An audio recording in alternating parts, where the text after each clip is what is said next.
อยู่ป่าบ่ได้ไม่ต้องอยู่ป่า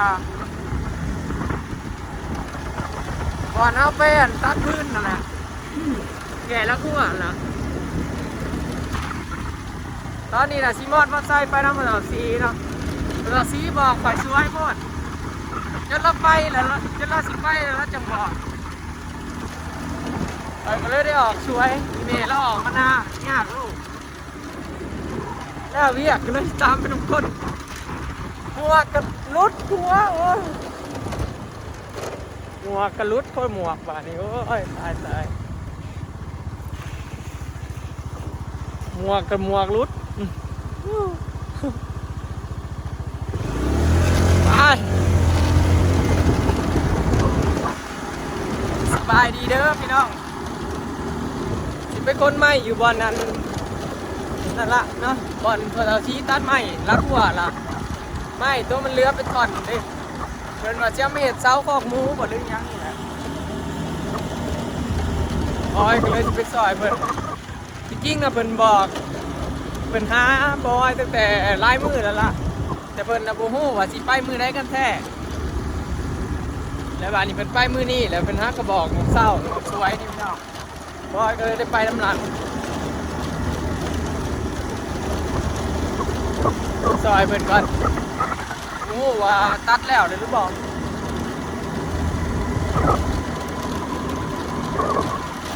ทางไปกับทางขึ้นสะพานเนาะ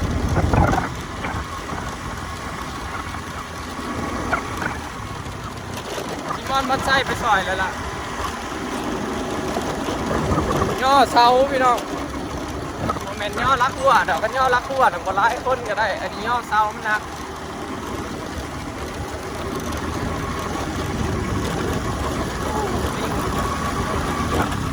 บรรยากาศทางไปพี่น้องทางไปกับทางประมาณนี้นะพี่น้องบอลบอยเคยถ่ายกันแหละตอนเอาไปคนน่ะรักหัวไอ้แต่ฝนหมดตกทางมันแห้งนะ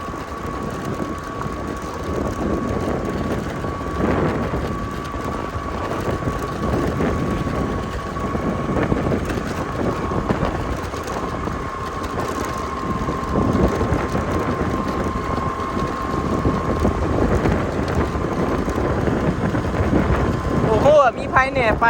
ยินชีมอนมันใช่ปะเอาสีแล้วก็เมตาบุญรู้ป่ะแล้วก็ปูแฝดม่านนี่เนาะ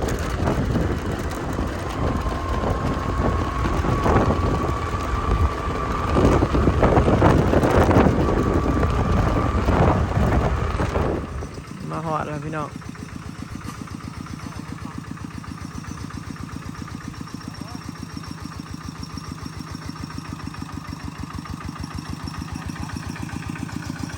โอ้ยมันตัดลักเดียวนี่นะ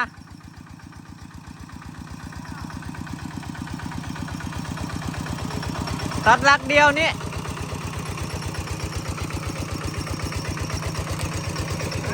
ไม่เข้า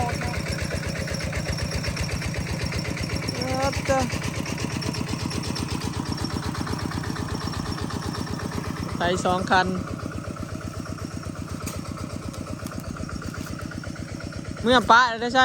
แล้วเลย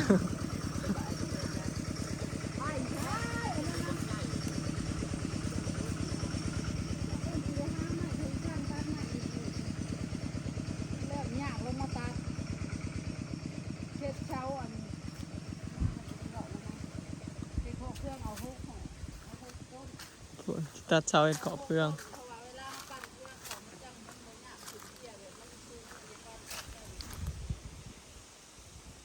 ใหม่ตัวนี้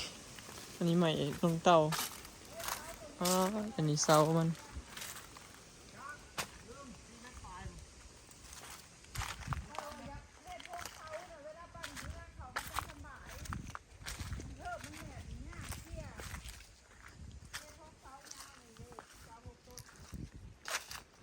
ตัดเสาไปเห็ดขอบเพื่องใหม่บ้านก็จังไรเบิ้งจังมาตัดเอาไหมตัดเม็ดก็เม็ดมันถือมั้ยตัดเพื่อก็เอา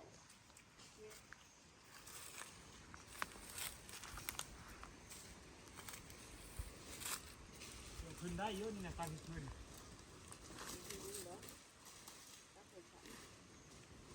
เสียวเช้าหามขึ้นมันใหญ่โพดมันหามขึ้นบ่ได้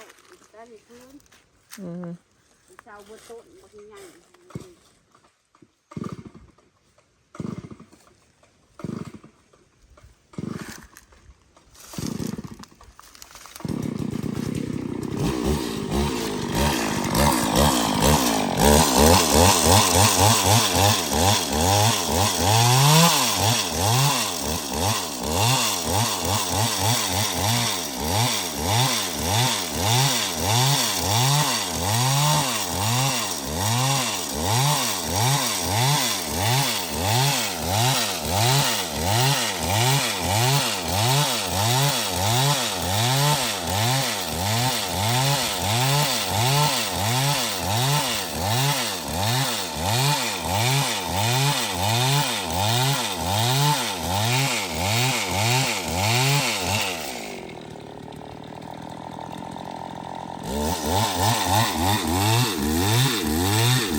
โซตกเคียงโซนไหมนอนโซตก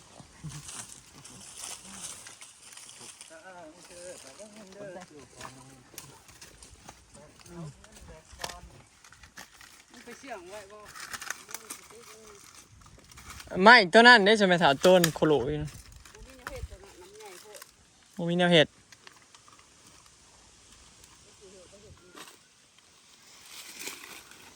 แบบมันเลื่อนนี่ก็เลื่อนบ่ได้ติดใจมันเข้า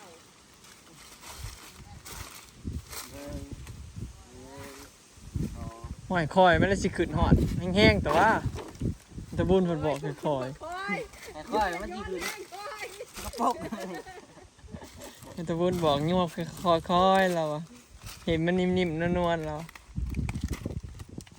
ค่อยๆ ต้องเล่นแห้งๆ ผมใส่เห็ดละ ยึ่งขึ้นไปยาวจะเกินโยน โอ้ สองสาม ค่อยๆกันยังหวะเลย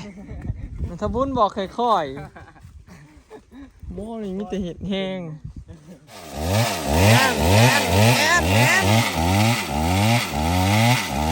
ลองตัดดูได้ลอง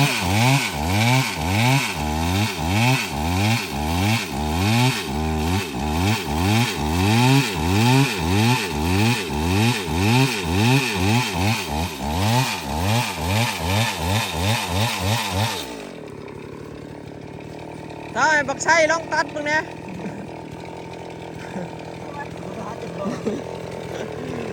เหลือถอดจุดท้ายแล้วไว้ให้ตัดอยู่เด้อ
เอาแต่เลยมารถทีมบ้านละ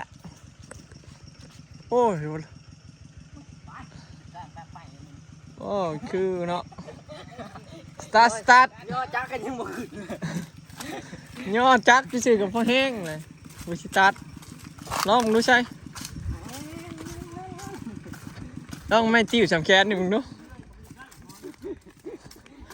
สำย่อเลื่อยกับพ่อแห้งเลยกันให้ตัดหรือบ่ได้ดอก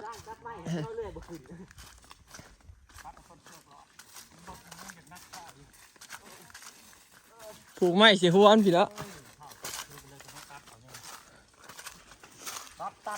ตัดบริมาเอามันคือนี้มันบริมาเอาเลย ดัดแล้วก็โง่มาเอา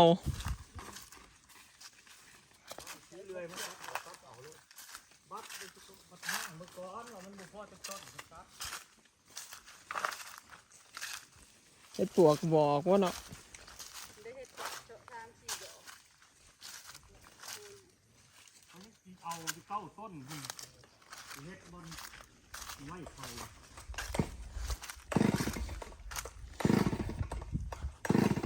อย่าบอกได้ว่าตัดกกเชือกหลอนทั้งหนานี่โอ้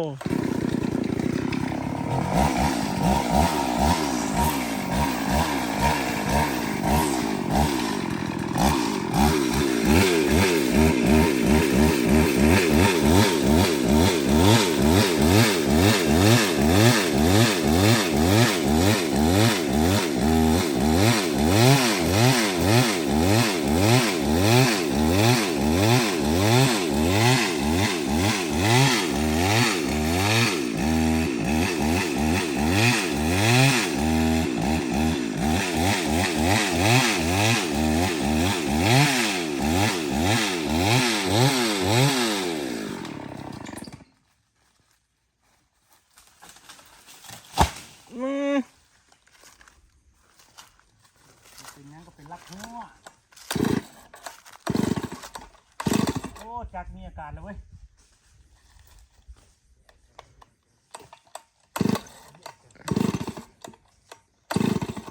แล้วจักม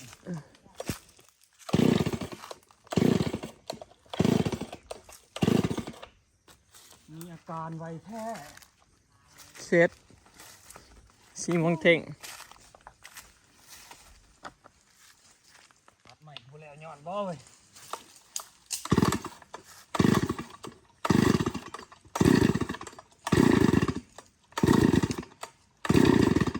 โอ้เหนื่อยน้ำเด็ดสิแล้วก็บ่แล้วเนาะเหลือต้นเดียวหนึ่งก็ได้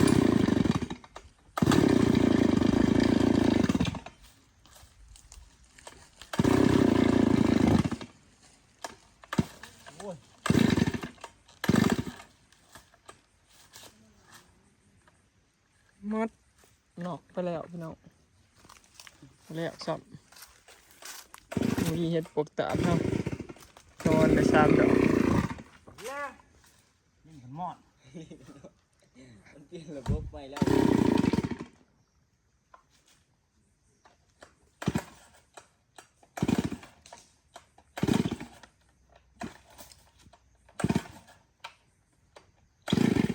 โอ้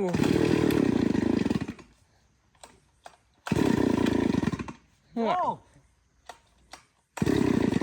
ห่วยมันเอาได้เดี๋ยวนี้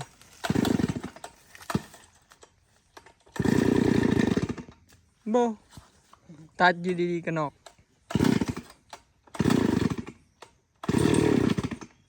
โอ้หมอน้ำแหงบ่ เป็นน้ำพอนใช้ย่อมาบ่จักน้ำถ่วงหัวเทียน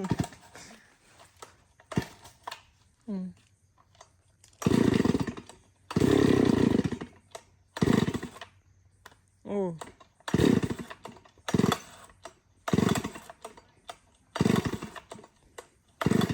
คนสตาร์ทก็ท้อคนรอก็ใจจะขาด เอาผ้าพัดเอา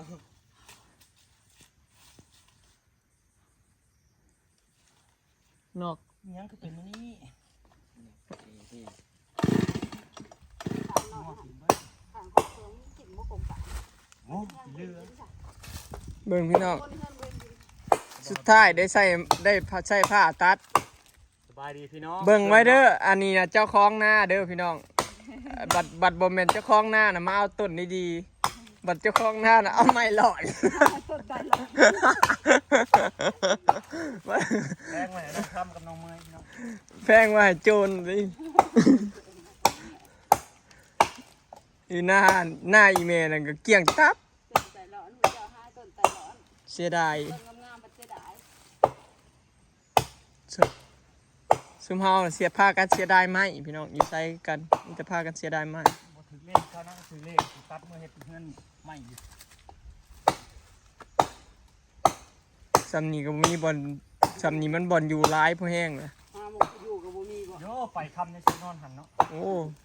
มันลงเลาะนอกหน้ากับคำอยู่ทงนอนทง ใครล่ะบ่ เอาก็เลาะถึงมาพี่นอนพี่ หอยันมื้ออื่นไปกวาดเฮือนหลังนั่นเด้อมื้ออื่นไปกวาดเฮือนหลังนั่นไปทำความสะอาดหลังนั่นหลังนี่ลีได้หลายหลัง เพิ่มอีกแล้วเฮ้ยปูรังเงิน สีไปธรรมดาเลยนะ เอาเมียเพิ่มบ่โอ้แม่นอันนั้นความคิดที่ดีสนับสนุนอยู่ขนาดนั้นน่ะถ้าว่าเมียผู้เดียวเลยจะไปหาเอาเฮือนหลายหลังสอ อยากได้เป็นรีนอนอยู่เล่าอยู่ด้วยไทยเขาจะได้ยังเอาเมื่อเราเด้อบ่นายมาไว้แล้ว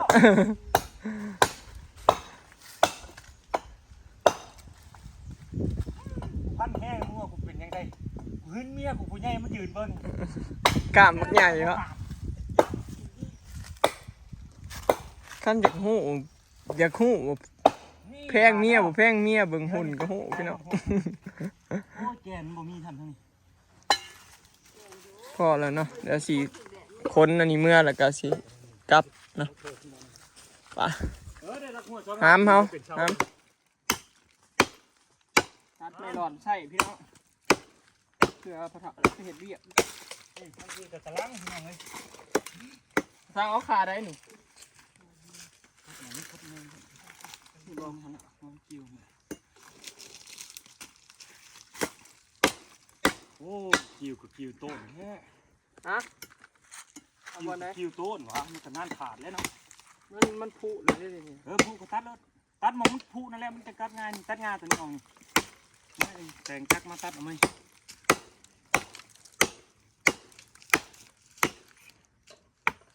เดินทางผ่านออกเลยปลากระดุมนี่คือทหารผ่าน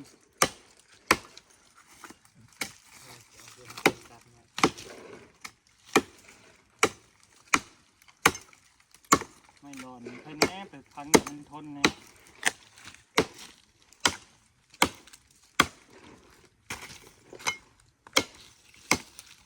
นี่เดินดังเต่านี่เอาแล้วนี่ได้อาจจะมันเบามันบกเขาเนี่ยเนี่ยผ่านพ้นพัดเลยกลัวประตูพันตะกี้ดินเลยเบิดคม โอ้เก่ง เหนียว เนาะ โมเมนต์อะไรมันโมเมนต์เบิดน้ำแล้วมันยังมีน้ำมันเหนียวร้อนเหนียว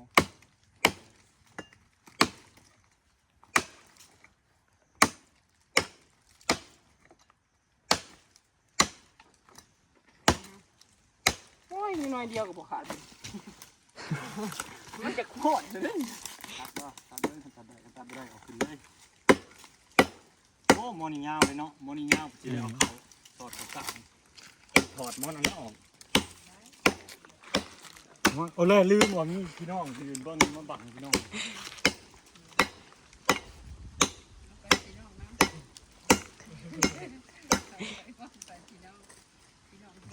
พี่น้องเอ้ยตกวังซาตาเขา